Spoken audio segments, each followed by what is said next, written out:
오늘 우리가 함께 읽으실 하나님의 말씀은 역대하 34장 1절에서 8절입니다. 역대하 34장 구약성경 704페이지 역대하 34장 1절에서 8절입니다.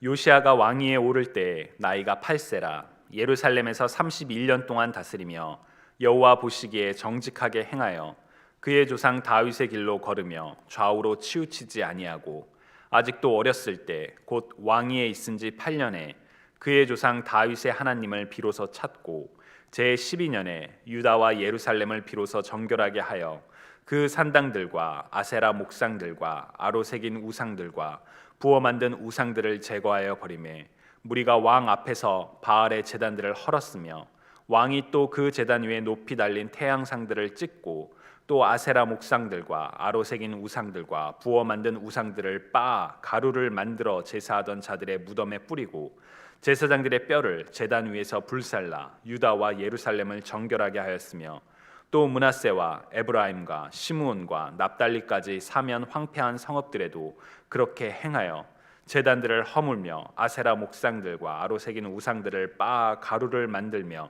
온 이스라엘 땅에 있는 모든 태양상을 찍고 예루살렘으로 돌아왔더라.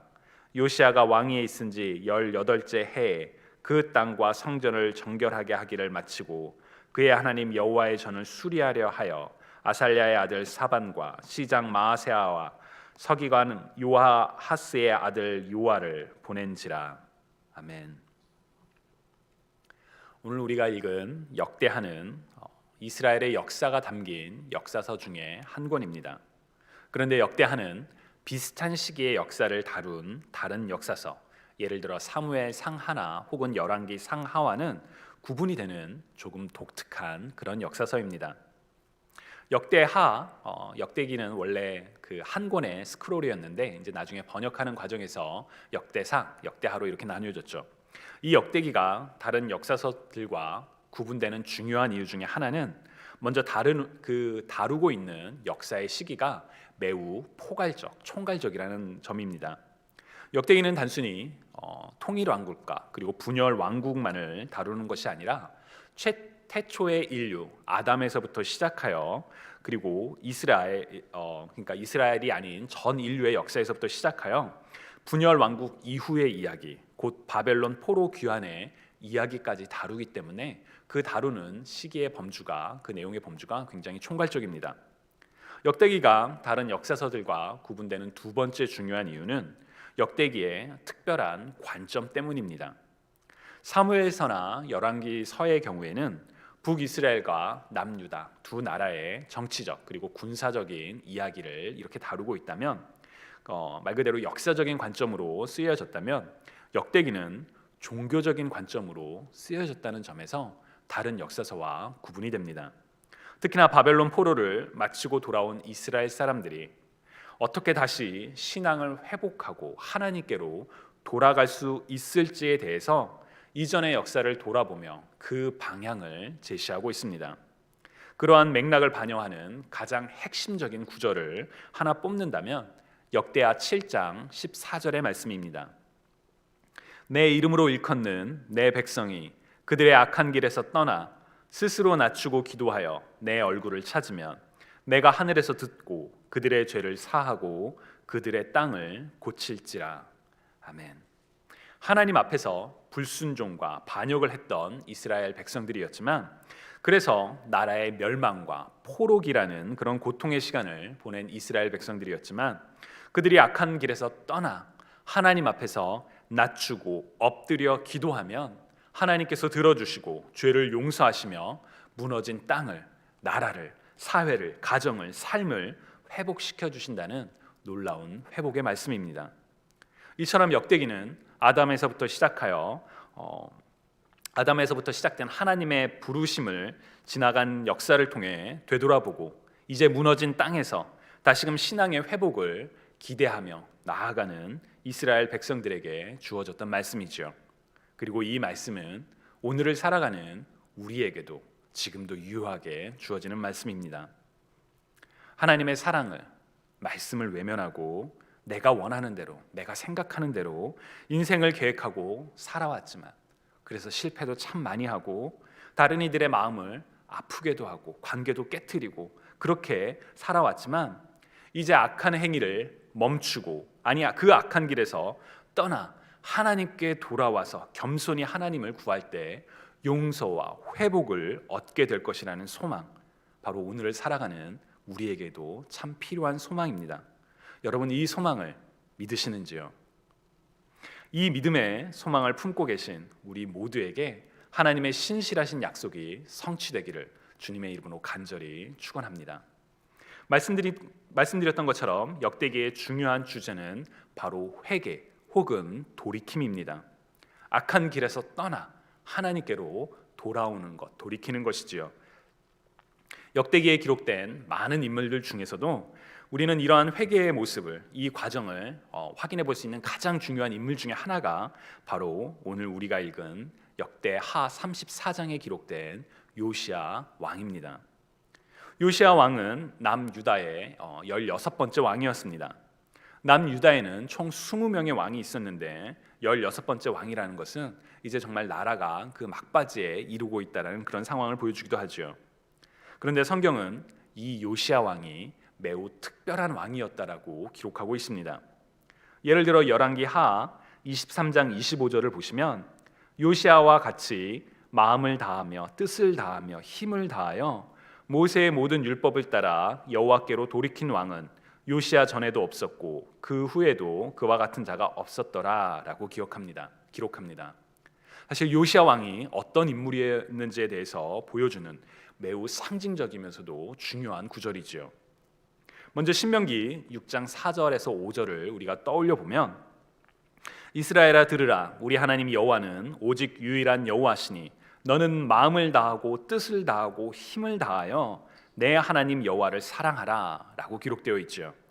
하나님의 사람들이 가장 기억해야 할 바로 그 일은 마음과 뜻과 힘을 다하여 하나님을 사랑하는 것이지요. 요시야 왕은 바로 마음과 뜻과 힘을 다하여 모세의 율법을 따라 돌이켰다라고 기록을 합니다. 바로 이 돌이키는 행위가 하나님을 향한 우리의 사랑의 표현이 될 수가 있습니다. 돌이킨다라고 번역된 단어는 히브리어 슈브라는 단어입니다. 예전에 설교에서도 말씀드렸던 것처럼 구약 성경에는 회개를 상징하는 다양한 동사들이 나오는데 그중 가장 중요한 단어 중에 하나가 바로 이 슈브, 돌이키다라는 단어입니다. 하나님께로 돌이키는 것, 하나님께로 나아가는 것, 그것이 바로 회개이죠. 주님을 사랑하시는 여러분, 하나님께로 돌이키는 것은 하나님을 향한 우리의 사랑입니다. 회개는 잘못된 길이었음을, 악한 행위였음을 깨닫는 것만이 아니라 그 일을 멈추고 돌이키는 것, 곧 돌이켜 하나님께로 향하는 것이기 때문입니다. 성경은 요시야가 마음과 뜻과 힘을 다해 율법을 따라 하나님께로 돌이켰다라고 합니다. 그 이전에도 그와 같은 인물이 없었고 그 후에도 그와 같은 인물이 없다라고 이야기할 정도입니다. 그렇다면 왜 요시야의 돌이킴이 이토록 대단한 것일까요? 도대체 요시야는 어떻게 돌이켰을까요? 그 내용이 바로 오늘 본문에 기록되어 있습니다. 먼저 오늘 본문 1절을 보시면 요시야가 왕위에 오를 때 나이가 8세라라고 기록되어 있습니다. 8살에 왕이 되었다는 것이죠. 요시야가 이렇게 어린 나이에 왕이 될 수 있었던 것은 그의 아버지 아몬이 즉위한 지 2년 만에 신하들에 의해서 암살당했기 때문이었습니다. 매우 어린 나이에 갑자기 왕이 되었던 요시야. 어쩌면 우리는 요시야는 아직 왕이 될 그런 충분한 준비를 하지 못한 상태에서 왕이 된 것이 아닐까라고 짐작해 볼 수가 있습니다. 설상가상으로 요시야가 왕이 되었을 때 이스라엘의 정치, 종교, 외교적 상황은 매우 혼란스러운 상황이었습니다. 일단 요시야의 아버지 아몬이 신하에 의해서 암살된 상황이기 때문에 왕권은 매우 불안정했을 것입니다. 또한 요시야의 아버지 아몬과 아몬의 아버지 므낫세는 모든 우상 숭배를 가져온 악한 왕들이었습니다. 특히나 므낫세의 경우 이스라엘의 역사상 가장 오랫동안 무려 55년 동안 나라를 다스리며 그 나라의 우상 숭배를 퍼뜨렸는데, 열왕기하 21장 2절에서 3절을 보면 므낫세가 여호와 보시기에 악을 행하여 여호와께서 이스라엘 자손 앞에서 쫓아내신 이방 사람의 가증한 일을 따라서 그의 아버지 히스기야가 헐어버린 산당들을 다시 세우며 이스라엘의 왕 아합의 행위를 따라 바알을 위하여 제단을 쌓으며 아세라 목상을 만들며 하늘의 1월 성신을 경배하여 섬겼다라고 므낫세에 대해서 기록하고 있습니다. 므낫세의 아버지 히스기야는 우상 숭배를 타파했던 그런 선한 좋은 왕이었죠. 그러나 그의 아들 므낫세는 다시금 우상 숭배를 가져왔을 뿐만 아니라 심지어 여호와의 성전 두 마당에 하늘의 1월 성신들을 섬기는 제단을 만들었다고 합니다. 가장 가증한 것을 하나님이 임재하시는 그 성전에 만든 것이지요. 또한 므낫세의 악한 행위로 인해 온 이스라엘의 우상 숭배가 바알과 아세라와 그런 우상을 섬기는 그런 문화가 가득 차게 되었습니다. 그래서 종교적으로 굉장히 혼탄한, 이렇게 타락한, 혼란한 그런 상황이었죠. 또한 당시에는 북이스라엘을 멸망시킨 강대국 아수르라는 나라가 남유다를 계속 위협하고 있는 그런 상황이었습니다. 그래서 요시아가 왕이 되었을 때는 정치, 종교, 외교적으로 매우 혼란스럽고 위태로운 그런 어려운 상황이었죠. 그런데 요시아는 바로 그 어려운 상황에서, 희망이 없어 보이는 바로 그 혼돈의 중심에서 하나님께로 돌이켰습니다. 오늘 본문 2절에서 3절을 보시면 여호와 보시기에 정직하게 행하여 그의 조상 다윗의 길로 걸으며 좌우로 치우치지 아니하고 아직도 어렸을 때 곧 왕위에 있은 지 8년에 그의 조상 다윗의 하나님을 비로소 찾고 제12년에 유다와 예루살렘을 비로소 정결하게 하여 그 산당들과 아세라 목상들과 아로새긴 우상들과 부어 만든 우상들을 제거하여 버렸다라고 기록하고 있습니다. 8살에 왕이 되었으니까 왕이 된 지 8년은 곧 그의 나이 16살, 우리로 말하면 아직 유스, 청소년에 불과한 그런 나이죠. 그때의 조상들의 악한 길에서 떠나 하나님 보시기에 정직히 행했다라는 것입니다. 그래서 바로 이런 점에서 요시아의 회개가, 돌이킴이 참 대단합니다. 우리는 어떤 일을 할 때 주변을 탓할 때가 있죠. 저는 어떠한 일을 하고 싶어도 제 환경이 준비가 되지 않았습니다. 제 주변이 저를 도와주지 않았습니다. 그래서 일을 하지 못합니다 라고 이야기를 할 때가 있죠. 하나님의 부르심이라고 생각되는 일조차도 주변의 환경을 탓하며 망설이거나 아니면 할 수 없다라고 미리 선을 긋고 거절을 합니다. 만약 요시아 왕이 그런 부류의 인물이었다면 요시아는 결코 변화를 가져올 수는 없었을 것입니다. 요시아는 어렸고 그의 선대 왕들은 악한 우상 숭배를 이스라엘 전역에 퍼뜨렸고 아버지는 암살당했기에 왕권은, 자신의 목숨은 늘 위협받는 그런 상황이었기 때문입니다. 외적의 위험도 있었지요. 그럼에도 불구하고 요시아는 자신의 환경에 타협하지 않고 변화를 이끌어냈습니다. 그 변화는 자신을 위한 변화가 아니라 하나님을 향한, 하나님을 기쁘시게 하는 변화, 곧 돌이킴이었습니다.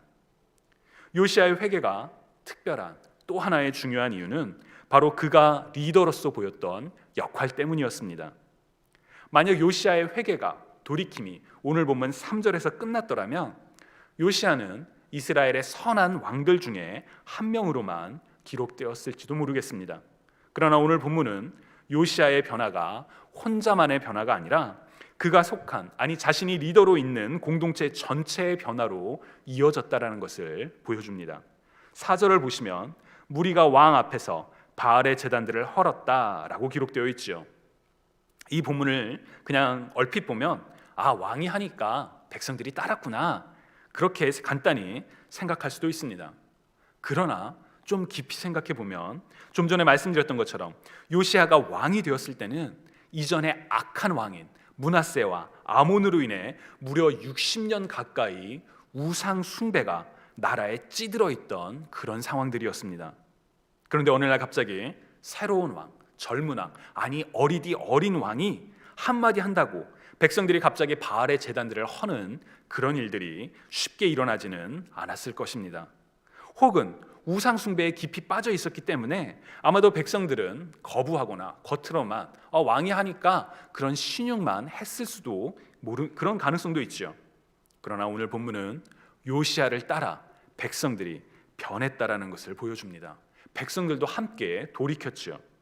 그래서 저는 3절과 4절 사이에 놓여 있는 공백이 요시야 왕이 리더로서 행한 중요한 역할들을 담고 있다라고 상상해 봅니다. 요시야는 리더로서 하나님 앞에서 돌이킨 것뿐만 아니라 자신만이 돌이킨 것뿐만 아니라 그가 속한 모든 공동체의 구성원들이 하나님께로 돌아오도록 중요한 역할을 행했을 것입니다. 왜 우리가 돌이켜야 하는지 그 이유를, 그 목적을 분명히 선포했을 것이고 그들로 하여금 그 변화에, 그 돌이킴에, 그 회개에 참여하도록 격려하고 독려했을 것입니다. 그것이 바로 진정한 리더가 행하는 역할이지요. 그리고 그 리더로 말미암아 공동체가 변화됩니다.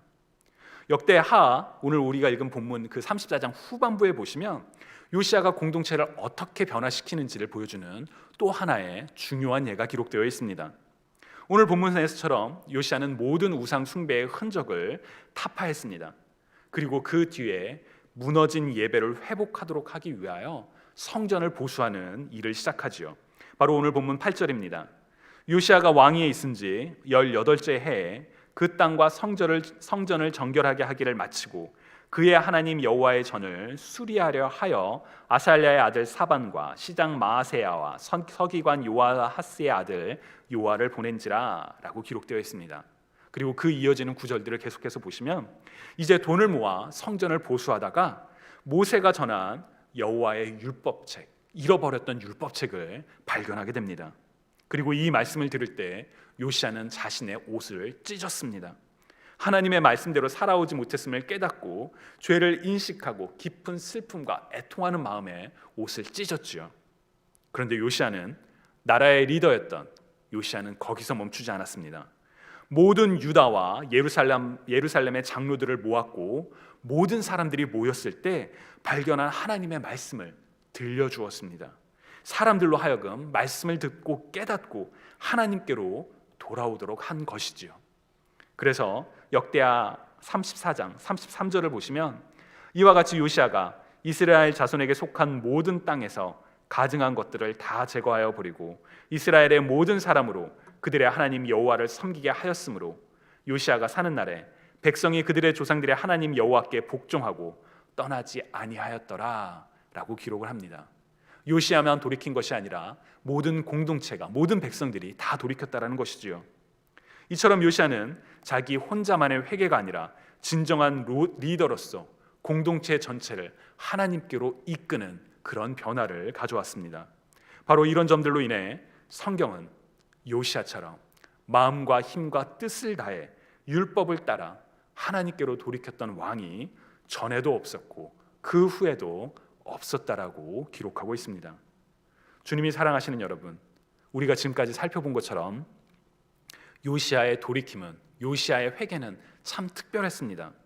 요시야가 행하고 이끌었던 공동체의 변화는 진정한 회개의 모습이 어떤 것인지를 우리에게 보여주기까지 합니다. 진정한 회개는 죄를 인식하는 데서부터 시작합니다.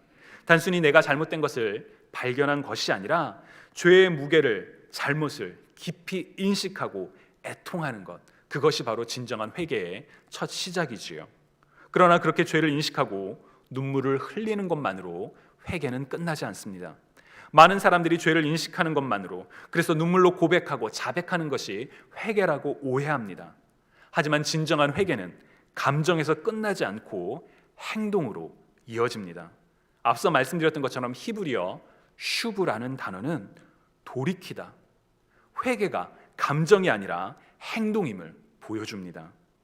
돌이키는 행동이 필요하다는 것이지요.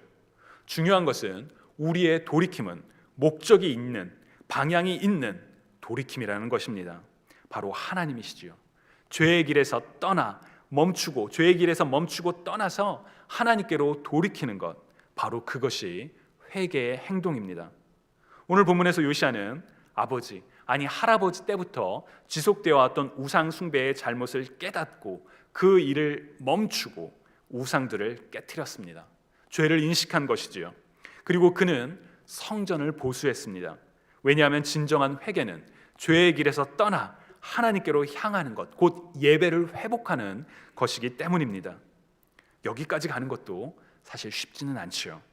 그러나 회개에는 죄를 인식하고 하나님께로 돌이키는 것, 그 행동 외에 마지막으로 중요한 과정 하나가 더 있다는 것을 오늘 본문이 보여줍니다. 그것은 바로 변화입니다. 죄를 떠나 하나님께서 돌이켜서 하나님께서 기뻐하시는 변화된 삶을 살아가는 것, 그것이 회개의 마지막 과정이지요. 그리고 요시야는 리더로서 자신은 물론 온 공동체가 하나님께로 돌아오는 변화를 이끌어냈습니다. 요시야가 이처럼 대단하고 중요한 일을 행했지만 그가 이끈 회개도 완전하지는 못했습니다. 왜냐하면 요시야가 죽은 후에 사람들은 다시 우상 숭배에 빠져들었기 때문입니다. 요시야 이후에 4명의 왕을 끝으로 남유다 왕국은 완전히 멸망했기 때문입니다. 그래서 하나님께서는 이제 하나님의 사람들로 하여금 다시금 우상 숭배에 빠지지 않도록, 아니 다시금 죄의 길에 빠지지 않도록 죄의 문제를 단번에 그리고 영원히 해결하실 수 있는 분을 우리에게 보내주셨습니다. 바로 예수 그리스도이시죠. 예수 그리스도께서 공생애를 시작하시면서 처음 외치셨던 메시지가 무엇이었을까요? 마태복음 4장 17절을 보시면 이때부터 예수께서 비로소 전파하여 이르시되 회개하라 천국이 가까이 왔느니라 라고 하시더라라고 성경에 기록되어 있습니다. 성령에 이끌려 광야에서 마귀에게 3가지 시험을 받으시고 난 뒤에 말씀으로 이기신 후에 이때부터 처음으로 전했던 메시지가 바로 회개였다는 것이지요. 그리고 예수님께서는 그 회개를 완성하시기 위해 십자가에서 죽으셨고 부활하셨습니다. 주님의 십자가와 부활로 우리는 믿기만 하면, 예수 그리스도를 구주로 고백만 하면 우리의 모든 죄가 사해지는, 단번에 그리고 영원히 사해지는 놀라운 축복을 받았습니다. 주님을 사랑하시는 여러분, 예수 그리스도를 통해 완전히 드러난 하나님의 사랑에 대한 우리의 반응이 바로 회개입니다. 악한 길에서 떠나 하나님을 향하여 돌이키며 하나님께서 기뻐하시는 삶을 살아가는 진정한 회개하는 회개의 삶은 바로 하나님께서 기뻐하시는 삶이며, 그렇게 살아가는 것이 바로 우리를 향한 하나님에게 우리가 드리는 사랑의 고백이기도 합니다. 그 진정한 회개의 삶을 살아가는 우리가 되기를 소망합니다. 무엇보다 우리의 죄를 본인의 생명으로 완전히 해결하신 예수 그리스도의 완전한 그리고 숭고한 사랑을 기억하며 악한 길에서 떠나 하나님께로 돌이켜 변화된 삶을 살아가는 저와 여러분이 되시기를 주님의 이름으로 간절히 축원합니다. 여러분, 우리 이 시간에 함께 기도드리실 때 하나님, 나에게 완전한 회개의 길을 열어주셔서 참 감사합니다. 예수 그리스도를 통해 완전한 회개와 부활의 소망을 주셔서 참 감사합니다. 이제 그리스도를 따르는 그리스도인으로서 정말 이 땅 가운데 진정한 회개의 삶을 살게 되기를 소망하고 또 그렇게 살겠습니다 라고 이 시간 우리 함께 기도드리시겠습니다.